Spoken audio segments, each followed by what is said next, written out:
ଗୋଟେ ବସ୍ତୁ ହେଲା A ଆଉ ଗୋଟେ ବସ୍ତୁ ହେଲେ ମୁଁ ତାହେଲା B ବୁଝଛ ନା ନାହିଁ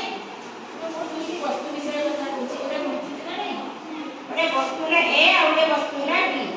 A ର ବସ୍ତୁତ୍ୱ ମୁଁ ନେଲି M ଆର ବସ୍ତୁତ୍ୱ ନେଲି କ୍ୟାପିଟାଲ M ବୁଝଛ ନା ନାହିଁ ସପୋଜ ନେଲି ଆର ବସ୍ତୁ ସବୁ ବସ୍ତୁର ବସ୍ତୁତ୍ୱ ଅଛି ନା ନାହିଁ ଅଛି ତେଣୁ A ନାମକ ବସ୍ତୁତ୍ୱ ମନେ ରଖିବା M B ନାମକ ବସ୍ତୁର ବସ୍ତୁତ୍ୱ ମନେ ରଖିବା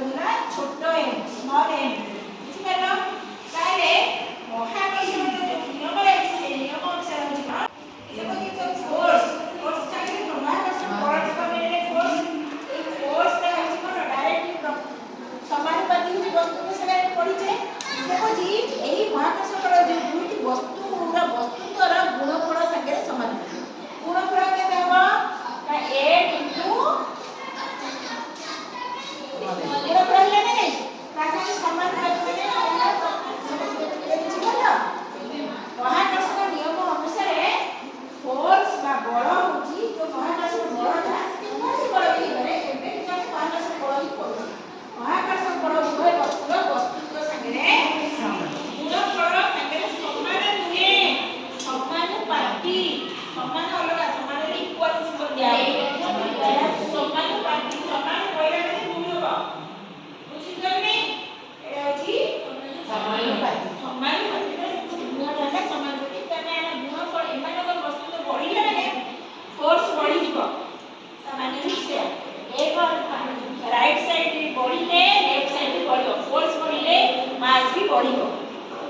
ମାସ୍ ବଢ଼ି ଯାଉଛି ମାନେ ଆକର୍ଷଣ ବଳ ବି ବଢ଼ିଯିବ ଦେଖିଲ ତୁମେ ଗୋଟେ ଓଜନିଆ ବସ୍ତୁକୁ ଯେତେବେଳେ ଆମେ ଉଠୁ ଅଧିକ ବଳ ଲଗେଇବାକୁ ପଡ଼େ କାହିଁକି ତାର ଫୋର୍ସଟା ବି ସେତେ ଜୋରରେ ତାକୁ ଟାଣୁଥାଏ ମାନେ ଏଇଟା ଯଦି ମୁଁ ଛୋଟିଆ ବହିଟେ ରଖିବି ଇଜିଲି ଉଠେଇ ପାରୁଛି ଏଇ ଯଦି ଗୋଟେ ବଡ଼ ଏଡ଼େ ବଡ଼ କ'ଣ ଥିବ ପଥର ଉଠେଇ ହେବ ସହଜରେ କାହିଁକି ଉଠେଇବେ ନା ତା ବସ୍ତୁକୁ ଅଧିକ ହେଇଗଲା ଏବେ ବୁଝିଗଲ ଯାହା ତମେ ସୂତ୍ରରେ ପଢ଼ିଲେ ପ୍ରାକ୍ଟିକାଲି ବି ଜାଣିପାରିଲ ଏ ଓଜନିଆ ବାକ୍ସକୁ ଉଠେଇ ପାରିବୁ ଉଠେଇ ପାରୁନାହାନ୍ତି ସେମାନେ କାହିଁକି ତା ବସ୍ତୁତ୍ୱ ବଡ଼ ଆମେ ପଢ଼ିଛେ ଫୋର୍ସ ହେଉଛି ସମାନୁପାତି ବସ୍ତୁତ୍ୱ ସାଙ୍ଗରେ ସେଇ କାରଣରେ ଆମେ ଉଠେଇ ପାରୁନେ ପରୀକ୍ଷାରେ ପଡ଼ିବ ବୈଜ୍ଞାନିକ କାରଣ ଦେଖ